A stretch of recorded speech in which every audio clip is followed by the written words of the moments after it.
Hi నమస్తే, welcome to Myra media. నేను మీ కేవీఆర్. ఇది Myra media exclusive story. Myra media మాత్రమే చెప్పబోతున్న స్టోరీ.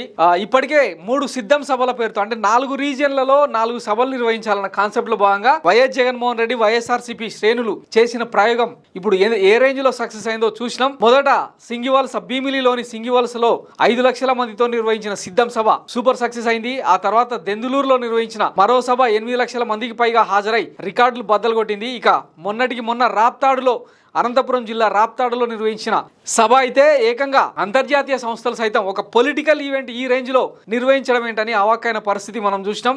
దానికి తోడు లైవ్ వ్యూవర్షిప్ లో సైతం రికార్డులు బద్దలు కొట్టిన సందర్భాన్ని మనం మొన్న చూసినాం. అంతర్జాతీయ పత్రికలు, మ్యాగజైన్స్, తర్వాత టీవీ ఛానళ్లు సైతం ఆశ్చర్యపోయేలాగా అంటే ఒక పెద్ద బల ప్రదర్శన చేశారు వైఎస్ జగన్మోహన్ రెడ్డి. దీంతో ఆంధ్రప్రదేశ్ లో మొత్తం పొలిటికల్ మూడ్ మొత్తం ఒక్కసారిగా మారిపోయిన పరిస్థితి. డిసెంబర్ జనవరిలో ఉన్న పొలిటికల్ వ్యాక్యూమ్ ఏదైతే ఉండేనో అంటే వైసీపీ వ్యతిరేక ఓటు అంటే పచ్చ మీడియాలో పచ్చమంద రాసుకునే సోషల్ మీడియాలో తప్ప గ్రౌండ్ లెవెల్లో క్షేత్రస్థాయిలో అంత లేదని నిరూపించిన ఘటనలు ఈ సిద్ధం సభలు అనమాట. అయితే వీటన్నింటిని మించి మరొక సిద్ధం సభకు ఏర్పాట్లు చేయబోతుందంట వైఎస్ఆర్సీపీ. దానికి ముహూర్తం మార్చి 2న ఫిక్స్ అయినట్టు తెలుస్తుంది. మైరా మీడియాకు ఎక్స్క్లూజివ్ వచ్చిన సమాచారం ఇది.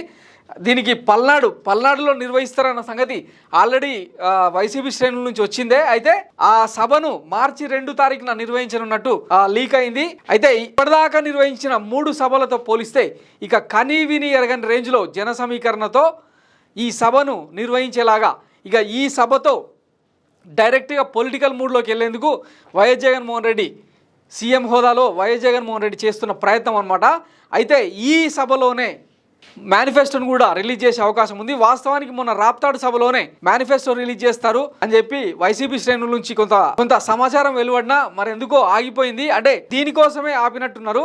ఇక ఫైనల్ ట్విస్ట్గా అంటే ఇప్పటిదాకా పొత్తులు ఎత్తులతోనే ప్రతిపక్షాలు గిలగిల కొట్టుకుంటున్న తరుణంలో ఇక అంటే 22 తర్వాత చంద్రబాబు నాయుడు మరోవైపు పవన్ కళ్యాణ్ ఇద్దరు కలిసి అమిత్ షాతో మీటింగ్ ఏర్పాటు చేసుకున్న తర్వాత ఢిల్లీలోనే పొత్తు ప్రకటన వెలువడుతున్న నేపథ్యంలో అంటే మోస్ట్లీ ఫిబ్రవరి ఎండింగ్ నాటికి ప్రతిపక్షాల అభ్యర్థులు ఎవరన్నది, వాళ్ళు పోటీ చేసే స్థానాలు ఏంటన్నది ఒక క్లారిటీ వచ్చే నేపథ్యంలో ఇక వీటన్నిటికీ మించిపోయేలాగా కంప్లీట్గా అదే రోజు అభ్యర్థుల ప్రకటన ఉండొచ్చు. తర్వాత మేనిఫెస్టోను కూడా విడుదల చేసేలాగా YS Jaganmohan Reddy action plan రూపొందించినట్టు తెలుస్తుంది. ఒకవేళ అంటే పల్నాడు సభ కనుక సూపర్ హిట్ అయితే ఇక ప్రతిపక్షాలకు అదే రోజు సమాధి కట్టడం, పాతరేయడం ఖాయమన్న ఊహాగానాలు కూడా వినిపిస్తున్నాయి. ఇకపోతే మేనిఫెస్టోకు సంబంధించి ఇప్పటికే మొన్న అంటే జనవరిలో ఎండింగ్లో నిర్వహించిన కేబినెట్ సమావేశంలో ₹1,00,000 రుణమాఫీకి సంబంధించిన సాధక బాధకాలు, సాధ్యాసాధ్యాల మీద ఆల్రెడీ డిస్కషన్ జరిగిపోయింది. దానికి ఎన్ని నిధులు కావాలి ఏంటన్నది ఒక కంక్లూజన్కి వచ్చినట్టు తెలిసింది. ఈ నేపథ్యంలో అంటే ఇప్పటికే కేబినెట్ సమావేశం తర్వాతనే ప్రకటిస్తారని చెప్పి అప్పట్లోనే ఊహాగానాలు వినిపించిన అది కాలేదు.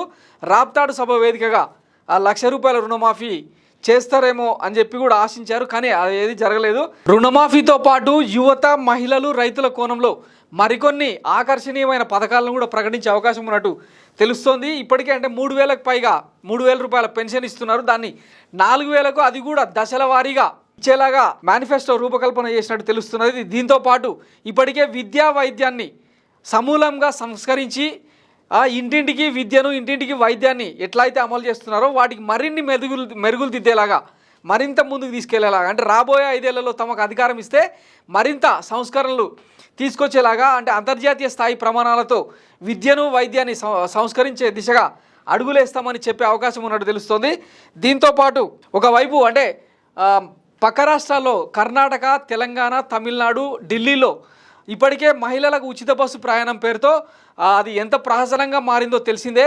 ఒకవైపు మహాశక్తి పేరుతో చంద్రబాబు నాయుడు మహిళలకు ఉచిత బస్సు ప్రయాణాన్ని ప్రకటించి ప్రచారం కూడా చేస్తున్నారు. ఈ నేపథ్యంలో వైఎస్ జగన్మోహన్ రెడ్డి కొద్దిగా అంటే స్ట్రిక్ట్గా అమలు చేస్తామని కొన్ని కండిషన్ల మేరకు అప్లై చేసే దిశగా మహిళలకు ఉచిత బస్సు ప్రయాణాన్ని కూడా ప్రకటించే అవకాశం ఉంది. అంటే పరిమితుల మేర అంటే కొన్ని కిలోమీటర్లు ఓన్లీ పల్లె వెలుగు లాంటి బస్సులు ఒకవేళ ఈ ఉచిత ప్రయాణాన్ని కనుక అమలు చేస్తే అడిషనల్గా ఏమైనా బస్సులు వేయాల్సి వస్తుందా, ఇవన్నీ బేరీజ్ వేసుకున్న తర్వాతనే పక్కాగా అమలు చేసే దిశగానే మహిళలకు ఉచిత బస్సు ప్రయాణాన్ని ప్రకటించే అవకాశం ఉన్నట్టు తెలుస్తుంది. దీంతోపాటు ఇప్పటికే 35 లక్షల మందికి పైగా కొత్త లబ్ధిదారులకు ఇళ్ల పట్టాలు ఇచ్చారు.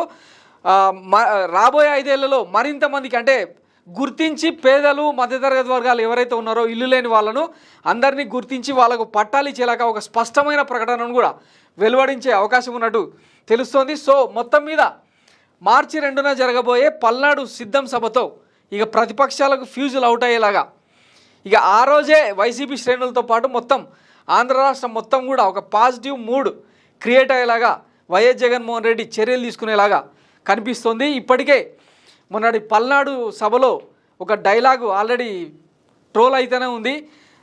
ఫ్యాన్ అనేది ఇంట్లో ఉండాలి, సైకిల్ ఇంటి బయట ఉండాలి, గాజు గ్లాసు అంటే టీ గ్లాసు తాగి పడేసిన టీ గ్లాసు సింక్లో ఉండాలని చెప్పి ఆయన మాట్లాడిన మాటలు అంటే గుర్తులను ఉద్దేశించి చేసిన ప్రయోగం సూపర్ సక్సెస్ అయింది.